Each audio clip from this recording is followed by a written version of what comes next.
Bonjour à tous, j'espère que vous allez bien. Aujourd'hui on se retrouve avec une vidéo recette qui sera parfaite pour les fêtes de fin d'année.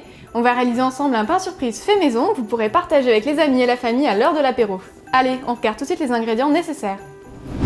Pour réaliser un pain surprise, vous aurez besoin de 500 g de farine, une pincée de sel, 20 g de sucre, 50 g de beurre fondu, 10 cl d'eau, 20 cl de lait tiède et 10 g de levure de boulanger sèche, soit environ un sachet et demi. Pour garnir votre pain, il vous faudra aussi des tartinades, par exemple des tapenades, du pesto, du fromage, des mousses de thon, et vous pouvez même utiliser du saumon fumé ou du foie gras pour les fêtes. Il vous faudra aussi un moule plutôt haut, type moule à panettone, donc le mien est en métal et avec une charnière, donc ça permet de bien démouler, mais vous pouvez aussi en trouver en papier dans le commerce et ça marche tout aussi bien. Et on regarde tout de suite la préparation de la pâte à pain. Dans le lait tiède, on va verser et délayer la levure sèche, on mélange et on laisse poser quelques minutes.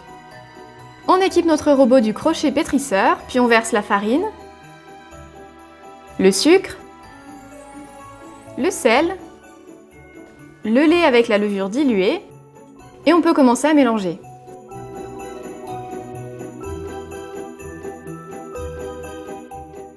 On continue en ajoutant le beurre fondu qu'on a bien laissé refroidir et on termine avec l'eau. On laisse ensuite pétrir à vitesse moyenne pendant plusieurs minutes jusqu'à ce que notre pâte soit bien homogène et bien lisse. Pendant ce temps, on va en profiter pour chemiser notre moule. Par contre, si vous avez choisi un moule en papier, pas besoin de passer par cette étape. J'ai donc découpé du papier sulfurisé à la taille du moule, et puis je l'ai disposé en cercle. Et quand la pâte est prête, on forme une belle boule bien ronde et on la dépose au fond du moule.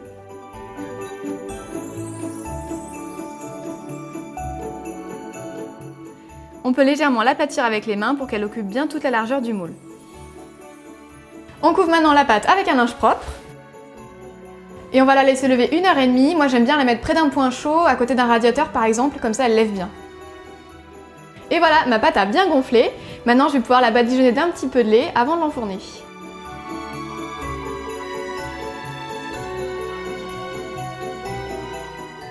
On cuit le pain surprise à 180 degrés pendant 35 à 40 minutes.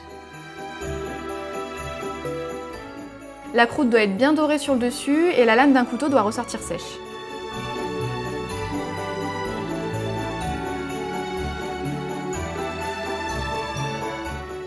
Et on peut démouler le pain sur une grille.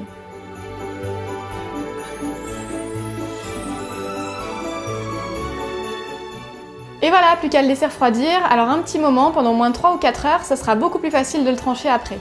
Et voilà, maintenant que le pain a reposé, on va pouvoir plus facilement le découper, donc on va essayer de faire des jolies tranches bien fines et régulières.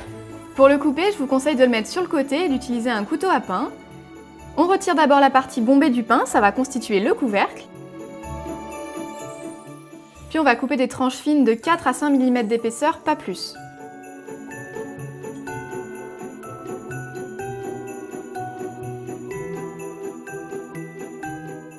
C'est une étape assez délicate, donc prenez votre temps et vérifiez que vous coupez bien droit.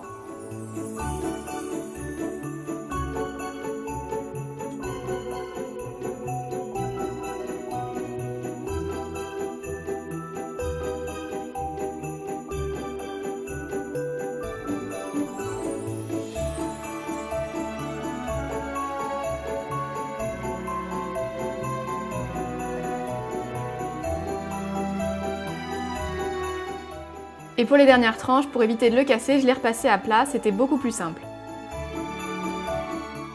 On peut enfin reconstituer le pain.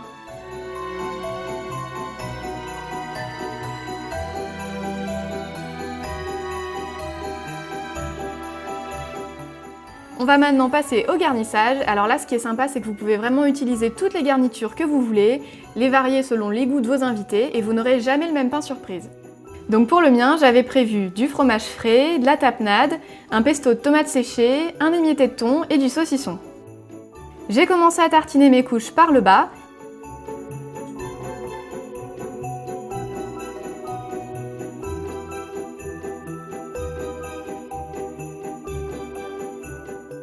Et pour un pain gourmand et pas trop bourratif, j'ai à chaque fois tartiné des deux côtés de mes sandwichs. Quand c'est tartiné des deux côtés, on referme. On prend de nouvelles tranches pour l'étage suivant, et ainsi de suite.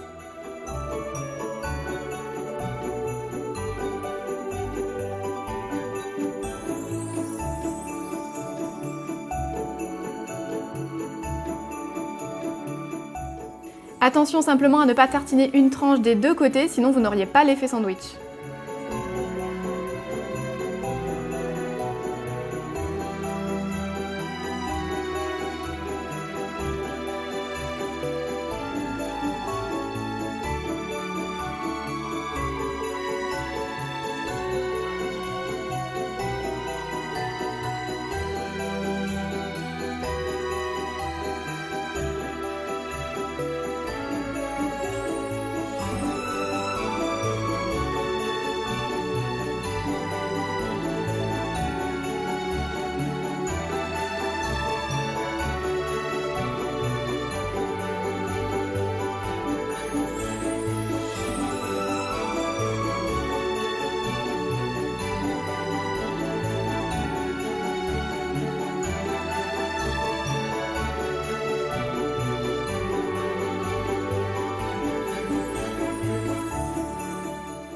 Maintenant que toutes les couches sont tartinées, on va pouvoir découper notre pain surprise. Donc pour ça, je vous conseille de d'abord le mettre sur le plat sur lequel vous le servirez, sinon vous auriez un peu de mal après à transporter tous les mini sandwichs.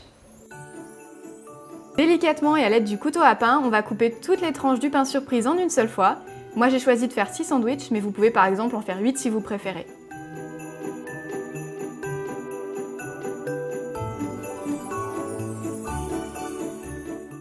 On termine en remettant le couvercle et il n'y a plus qu'à servir. Et voilà, la recette est maintenant terminée, j'espère qu'elle vous aura plu. Maintenant c'est à vous de jouer, n'hésitez pas à faire varier les garnitures pour mettre le pain surprise à votre goût et pourquoi pas essayer une version sucrée. Allez, à tout bientôt avec plein de nouvelles vidéos.